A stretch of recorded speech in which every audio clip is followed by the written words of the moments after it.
Fala, meu guri, seja bem-vindo a mais uma aula de literatura brasileira e hoje vamos continuar o conteúdo do arcadismo, nossa segunda aula sobre o arcadismo. Na nossa primeira, como de praxe, né, as escolas divididas por duas aulas. Na primeira a gente fala das características gerais, né, da escola ao redor do mundo, né, e depois a gente vai ali para o brasileiro, pro que é específico aí do seu concurso, né. Então, hoje vamos falar dos principais autores e obras do arcadismo brasileiro, tá?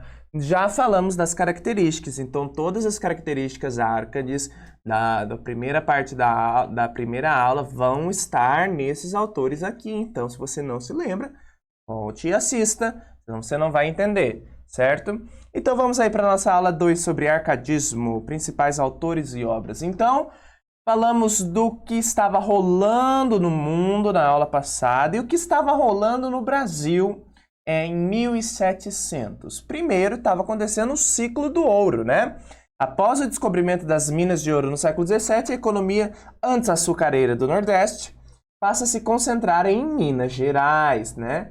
Que se torna o centro econômico e cultural do Brasil. Então, né, a gente tem ali no Barroco os principais representantes estavam onde? Estavam na Bahia, né? Em Salvador, né? Que a economia era açucareira, se concentrava ali, e onde há um forte trânsito econômico, há um forte trânsito cultural. Então, os intelectuais se concentram nesses lugares, né? Então, em 1600 era a Bahia, né? A capital Salvador, e agora, com as descobertas das minas de ouro em Minas Gerais, né? A Minas passou a ser aí o principal ponto de encontro de intelectuais, de trânsito de cultura, né? Aí do Brasil em 1700. Então, os protagonistas, né, dessa escola literária serão, em sua maioria, mineiros, né? E se não são mineiros, foram para Minas, né? Enfim, né? O ouro, ele atraía muitas pessoas aí. Ok, e o que aconteceu em 1700? Claro, né? Inconfidência Mineira, né? Vamos comemorar ali Tiradentes em abril, né? Então, quem que eram os Inconfidentes, né? Ou Conjura Mineira, tem esses dois nomes, tá? E eu vou usar esses dois nomes aí ao longo dessa aula. Eram intelectuais de Vila Rica, né? Vila Rica é a atual Ouro Preto, que, guiados pelas ideias iluministas, protestavam contra a coroa portuguesa, o que culminou na prisão destes e no enforcamento em praça pública de Joaquim José da Silva Xavier, né, gente? O Tiradentes, tá? E seu esquartejamento em 21 de abril de 1792, né? Então, a Inconfidência Mineira era essa reunião de intelectuais e os autores que nós vamos falar hoje faziam parte dos Inconfidentes, faziam parte da Conjura Mineira, foram presos junto com com Tiradentes, alguns foram exilados, outros, né, se mataram, tá? A gente vai ver tudo isso hoje, certo? Então, por que ideias iluministas? Porque eram intelectuais. No Brasil você não tinha universidade, eles iam para a Europa para estudar, e lá na Europa você estava em contato com as ideias iluministas, gente. E o que estava rolando na Europa, gente? Revolução Francesa, né? Revolução burguesa, abaixo aos reis, entendeu? Então essas ideias estavam pairando na Europa, né? Esse atentado ao autoritarismo, ao absolutismo do rei, querendo diminuir a força dos reis, entendeu? Alguns anos atrás teve a independência dos Estados Unidos, então os intelectuais em contato com essas ideias falam, não, a gente tem que levar isso para o Brasil, né? E finalmente desvencilhar aí da coroa portuguesa. E não é à toa que daqui a uns anos, né, já, o Brasil vai se tornar independente, né? Então o povo já está cansado aí da tirania da colônia, enfim. E nós temos, né, falando dos Inconfidentes, os poetas que faziam parte dessa reunião de intelectuais eram chamados de Pleiade Mineira. O que é uma Pleiade? Pleiade é o conjunto, né, o coletivo de pessoas célebres. É uma Pleiade, tá, gente? Então, os 7 célebres poetas de Vila Rica, entre eles Cláudio Manuel da Costa, vamos falar bastante, Tomás Antônio Gonzaga também, né? Alvarenga Peixoto e Silva Varenga são importantes também, mas a gente vai falar mais dos 2 primeiros, que são a grande ênfase do seu concurso, tá bom? Faziam parte da comunidade de pensadores que se denominava Colônia Ultramarina, que funcionava como as Arcádias na Europa. Lembra da primeira aula? As Arcádias, né, que eram essa reunião de intelectuais, de poetas, de artistas, né, que queriam que seguiam uma estética, que tinha uma estética em comum, uma ideologia em comum, opiniões políticas parecidas, né? Então esses intelectuais se reuniam e formavam essas escolas, né? A fim de ditar novas regras, novos padrões artísticos, né? E a colônia ultramarina é uma espécie de Arcádia brasileira, enfim. Fomentavam uma literatura essencialmente brasileira, que rompia com o rigor do arcadismo europeu e assumiam características locais, tendo o indígena como personagem, esse é a característica chamada do bom selvagem, e elementos da paisagem tropical, nativismo. Já prenunciava o romantismo. Então, digamos assim, o arcadismo no Brasil não começou no começo de 1700, como lá na Europa, enfim, né? Sempre antes lá na Europa, né? As tendências artísticas lá demoram para chegar na colônia, né? Enfim, então o arcadismo brasileiro demorou muito tempo para acontecer e já estava ali próximo do romantismo. Já tinha acontecido a Revolução Francesa, a gente sabe que o romantismo é o filho da Revolução Francesa, né? Então já está próximo do romantismo, né? Então todas aquelas características do arcadismo geral vão estar nesses poetas que nós vamos falar hoje e mais, né? Essas 2 características são muito caras aos arcades brasileiros e que já é uma prenúncio, um adiantamento do romantismo, que é o bom selvagem, que é uma ideia iluminista, né? Antes, lá no quinhentismo, o indígena era visto como exótico, como quase um animal, né? Agora não, no iluminismo, ele é visto como esse ser puro, isento de corrupção, que o avanço, que a sociedade aplica às pessoas, né? Então havia essa valorização do bom selvagem, desse ser puro, né? Desse ser incorruptível, tá? Incorrupto, né? E o nativismo, lembra do nativismo? A gente já viu um pouquinho ali no Barroco, lá no finalzinho do Barroco a gente já viu um pouco de nativismo, que é a valorização do Barroco para o arcadismo, já na transição de 1700, mas no comecinho de 1700 já tinha ali no Brasil, que é a valorização da natureza tropical, certo? Essa valorização da natureza e essa imagem do indígena vão chegar com tudo no romantismo, vão ser as grandes ênfases, né?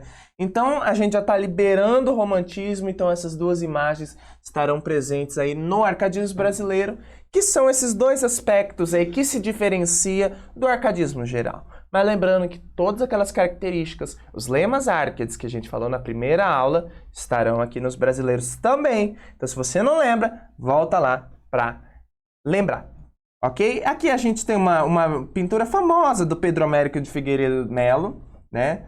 Tiradentes Supliciado, que representa o episódio da Inconfidência Mineira, né? E os nossos poetas de hoje estavam ali entre os inconfidentes, né? Então, antes, né, vocês estão acostumados, nossas aulas são separadas em 2 partes, né? Nessa primeira parte agora que a gente vai falar da literatura em si, né? Já falamos do contexto histórico. A gente vai falar da lírica árcade, ok? E na segunda parte nós vamos falar da épica árcade. Isso mesmo, temos épica em 1700. Lembrando, né, que arcadismo é o neoclassicismo, é o novo classicismo. E a gente sabe que no classicismo houve o retorno do gênero épico, né? Então vamos lá, vamos falar de lírica. E o primeiro lírico que nós vamos falar é o Cláudio Manuel da Costa. Trouxe poemas para você lá na primeira parte da aula, ok? Agora vamos, só para dar um exemplo dos lemas Árcades, está lembrado? Agora vamos falar dele propriamente dito. Cláudio Manuel da Costa, né, 1729-1789, 60 anos, né, morreu com 60 anos. Nascido na região de Mariana, né, lembra da catástrofe de Mariana? Então, em Minas Gerais, se formou em Direito em Coimbra. A publicação de suas obras poéticas em 68 marca o início do arcadismo no Brasil, gente. Então, você viu, o arcadismo aqui já começou meio tarde, né? Já estava liberando o romantismo, né? Lá na Europa, começa ali logo no comecinho de 1700, tá? Preso por ocasião da Conjura Mineira, né? Ou da Inconfidência Mineira, tanto faz. Foi encontrado enforcado na prisão aos 60 anos. O falecimento foi dado como suicídio, né? Então, até hoje não se sabe se ele realmente se matou ou se os soldados enforcaram ele, né? Foi dado como suicídio. Seu pseudônimo pastoril é Glouceste Saturno. Lembra do fingimento Árcade? Os brasileiros não são diferentes. Também se fingiam pastores, né? Adotavam pseudônimos pastoris. Ok? E ao contrário da felicidade plena dos Árcades, em sua obra, o amor é sempre tirano, tá? E razão de sua angústia. Então, olha só, isso aqui já é uma... Lembra que a gente falou que o arcadismo brasileiro prenuncia o romantismo, né?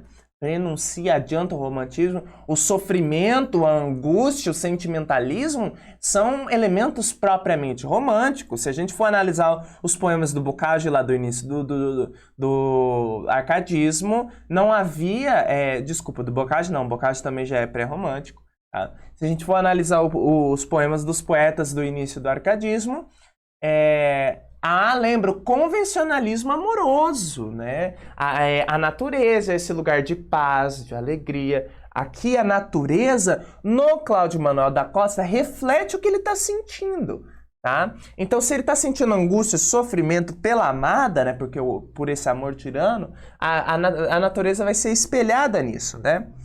E também há traços do cultismo barroco e das temáticas classicistas nos seus poemas, como Desconcerto do Mundo e Imperfeição Terrena, ok? Então, vamos ler um poema do Cláudio Manuel da Costa, que é um soneto, foi um grande sonetista, escreveu mais de 100 sonetos, tá? E eu quero que você perceba todas aquelas características da lírica árcade, né, do arcadismo em geral, que nós falamos. Você está lembrado, né? Dos valores clássicos, né? Do bem, do belo, do verdadeiro, certo? Do bucolismo, o pastorialismo já falamos aqui, né? Que é o pseudônimo pastoril dele. Tudo isso quero que você lembre e você encontre e você observe aqui nesse poema do Cláudio Manuel da Costa. Destes penhascos fez a natureza, o berço em que nasci, quem cuidara? Quem entre penhas duras se cria? Uma alma terna, um peito sem dureza. Amor que vence os tigres por empresa. Tomou logo render-me, ele declara, contra o meu coração, guerra tão rara, que não me foi bastante a fortaleza, pois que eu mesmo conhecesse o dano e que dava ocasião à minha brandura, nunca pude fugir ao cego engano. Vós que ostentais a condição mais dura, temei, penhas, temei, que amor tirano, onde há mais resistência, mas se apura. Você está vendo os elementos do nativismo aqui? Ele está falando, né, do penhasco, da natureza, do chão duro. O bioma, a vegetação de Minas Gerais, né? Aqui o nativismo, certo? Presente na obra deles, né? E como que a natureza reflete isso? Ele é uma pessoa tão dura quanto esse ambiente hostil, certo? E ele precisa ser duro porque o amor é tirano, né? Mas nem essa dureza dele pode resistir ao amor, né? E aí, né, ele fala, nunca pude fugir ao certo engano, né? E aí que ele fala, não me foi bastante a fortaleza. né? Então ele está sofrendo por ter sido atingido por esse amor. Nem toda a dureza, né, dele, que se reflete na natureza, na própria vegetação mineira, que é dura, né, não foi suficiente para resistir ao amor e ele está sofrendo em razão disso, né? Então, né, essa é a poética do Cláudio Manuel da Costa. Da natureza reflete seus sentimentos, né? E já é uma prenúncia aí do romantismo, certo? E aí a gente vê, né, gente? Ó, o amor em letra maiúsculo, é a prosopopeia, né? Já vê o bucolismo, né? Esse anseio aí pelo ambiente natural, né? Tá aí o pastoralismo no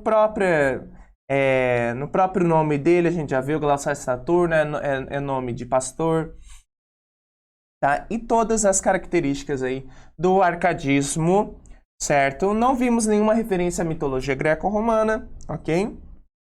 Demais características estão todas aqui, e mais as características caras aos brasileiros, que é o nativismo e que é esse adiantamento do romantismo, né? Esse sofrimento, essa angústia, que vai ser a grande ênfase do mal do século ali, no século XVIII, ok? Outro lírico, Tomás Antônio Gonzaga, também, muito cara ao seu concurso, certo? Vamos falar dele. Tomás Antônio Gonzaga, 1744-1810, nascido na cidade do Porto, em Portugal. Veio para o Brasil aos 7 anos, quando seu pai foi nomeado ouvidor-geral em Pernambuco. Se forma em Direito em Coimbra. Todo mundo faz direito, né? Esses poetas, gente. Alcança a magistratura, ou seja, ele pode ser professor, né? Ele agora é um magistrado.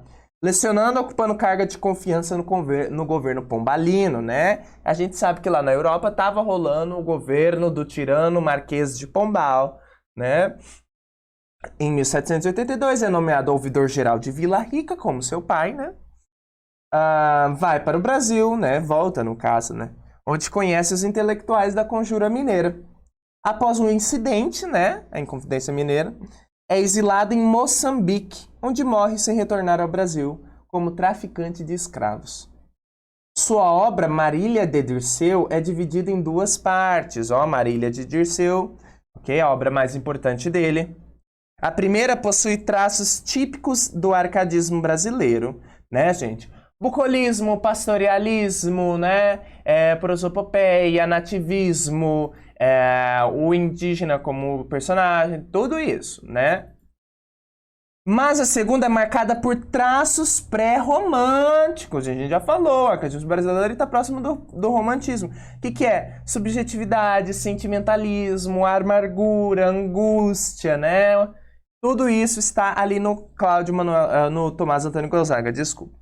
Né? Então, gente, eu trouxe aqui um poema, a Lira 15, né? A Marília Dirceu é dividida em 33 liras, né? Liras seriam poemas dentro desse grande poema que é a Marília de Dirceu, que segue uma única temática. Nessa primeira, ele tá feliz, ele tá ao campo, ele conhece a Marília, né? E aí você vê todas as características árcades, o bucolismo, o pastorialismo, né? Mas essa, eu peguei o começo da segunda parte, para você ver essas características pré-românticas, para você sentir essa angústia, essa amargura, esse sentimentalismo que transpira aí nos versos do Tomás Antônio Gonzaga, tá? Então vamos lá. Eu, Marília, não fui nenhum vaqueiro. Fui honrado pastor da tua aldeia e vestia lãs e tinha sempre a minha choça do preciso cheia. Tiraram-me o casal manso gado. Nem tenho a que me encoste um só cajado. Para ter que te dar é que eu queria de mor rebanho ainda ser dono. Prezava o teu semblante, os teus cabelos, ainda muito mais um grande trono. Agora que te oferte já não vejo, além de um puro amor, de um são desejo. Se o rio levantando me causava, levantando a sementeira prejuízo, eu alegre ficava, apenas via, na tua breve boca um ar de riso. Tudo agora perdi, nem tenho gosto de ver-te ao menos compassivo rosto. Né? Então, dizem os mitos aí que o Tomás Antônio Gonzaga, quando ele voltou do Brasil depois de ser formado, conheceu uma mocinha, né? E se apaixonou por ela. casou-se com ela. Então a primeira parte da Marília Dirceu é baseado nessa moça. Ela é a Marília e ele é o Dirceu, né, que é um nome pastoril também. E essa segunda parte, né, dizem os críticos que faz referência a esse momento quando ele está exilado, quando ele está em Moçambique, né, que ele foi expulso da própria terra, ele agora está longe da sua Marília, né? E aí, olha só como ele está triste, né? Ele se casa de novo depois em Moçambique, né? Ele se torna traficante de escravo porque ele se casa com a filha de um traficante de escravo. Mas veja só a depressão dele agora. Tudo perdi, né? Nem tenho gosto. Então, depois da Inconfidência, da Conjura, ele perdeu tudo, né? Perdeu, inclusive, a razão de viver. E ele nem deve ter, ao menos, seu compassivo rosto, o compassivo rosto da sua Marília, que foi a sua primeira esposa. Você consegue perceber esse sentimentalismo, essa amargura, essa angústia, que vão ser as grandes ênfases do romantismo, que a gente vai ver ali na nossa próxima aula, certo? Essa foi a Marília de Dirceu, do Tomás Antônio Gonzaga. E agora, para nós fecharmos a primeira parte dessa aula, que é referente à lírica Árcades, né, vamos falar da sátira do Tomás Antônio Gonzaga, né? Lembrando que sátira faz parte do gênero lírico, né, gente? Enfim, que são as famosas cartas chilenas, né? O que foram essas cartas chilenas? No poema satírico de Gonzaga, né, uma sátira para tirar sarro, para fazer crítica, né, para debochar, ironizar, parodiar, você já sabe o que é sátira, né? No poema satírico de Gonzaga, que tece pesadas críticas à atuação do governador de Minas Gerais, né, Luiz da Cunha Menezes. Tais cartas circulavam como missivas de autoria anônima, né, mas a gente já sabe hoje quem escreveu foi o Tomás Antônio Gonzaga, por Vila Rica, entre os anos de 1788 e 1789. A obra é incompleta. Após a prisão dos Inconfidentes, as cartas deixaram de circular pela cidade. Assinadas pelo fictício Critilo, que é o próprio Tomás Antônio Gonzaga, morador de Santiago do Chile, por isso que fala cartas chilenas, né? Ele se coloca como se fosse um morador de Santiago do Chile, né? Mas essa cidade, ele está falando de Santiago do Chile, mas na verdade é Minas Gerais, né, gente? As cartas são dirigidas a Doroteu. Quem que é Doroteu? O outro intelectual da Conjura Mineira, que já falamos, Cláudio Manuel da Costa, que viveria na Espanha. Cunha Menezes, alvo das críticas, aparece sobre a alcunha de Fanfarrão Minésio, né, gente? O governador de Minas Gerais recebe esse apelido aí de Fanfarrão Minésio. O governador narcisista e sem moral. Estruturado em forma de cartas, o poema é composto de versos decassílabos, sem rimas. A linguagem é simples e direta, o tom narrativo e a riqueza de detalhes chamam a atenção ao leitor. Por fim, destaca-se o evidente valor histórico da obra. Então, gente, olha só. Versos decassílabos é a medida nova, influência classicista, mas sem rima. Isso é uma proposição que vai despontar no romantismo, fazer versos sem rima, né? Sem metrificação, isso vai estourar no romantismo. Então, a gente já sabe, né? E os nossos Árcades já estão aí prenunciando o romantismo, né? Então, vamos ler um pedacinho aqui das cartas chilenas, né? Versos decassílabos sem rimas, percebam a sátira, né? Que exala dos versos. Vamos lá? Os homens Doroteu, né? Lembrando que Doroteu é o próprio Cláudio Manuel da Costa, né? A quem se dirige as cartas. São todos fortes, em cima das muralhas que defendem, as chorosas mulheres, as fazendas, os ternos filhos e os avós cansados. A desordem, amigo, não consiste em formar esquadrões, mas sim no excesso. Um reino bem regido não se forma somente de soldados. Tem de tudo, tem milícia, lavoura, tem comércio. Se quantos forem ricos se adornarem das golas e das bandas, não teremos um só depositário, nem os órfãos. Terão também tutores, quando nisto interessa igualmente o bem do império. Olha só, tem diálogo, tem caixa de diálogo, né? O travessão que indica fala também é outro aspecto que vai despontar no romantismo. Carece a monarquia 10 mil homens? De tropa auxiliar? Não haja embora de menos um soldado, mas os outros vão à pátria servir-nos mais empregados, pois os corpos civis são como os nossos, que tendo um membro forte os outros débeis, se devem, Doroteu, julgar enfermos. Então, gente, o que ele está falando? Ele falando criticando o exército, né? Que o governador investe no seu arsenal bélico, mas não só isso, esses homens do exército, ó, eles só protegem quem é importante, né? Vão à pátria servir os mais empregados, né? Corpos civis como nós, a gente, os meros civis, eles não estão nem aí, né? Então, assim, ele falou, a nossa sociedade tem os membros fortes, né?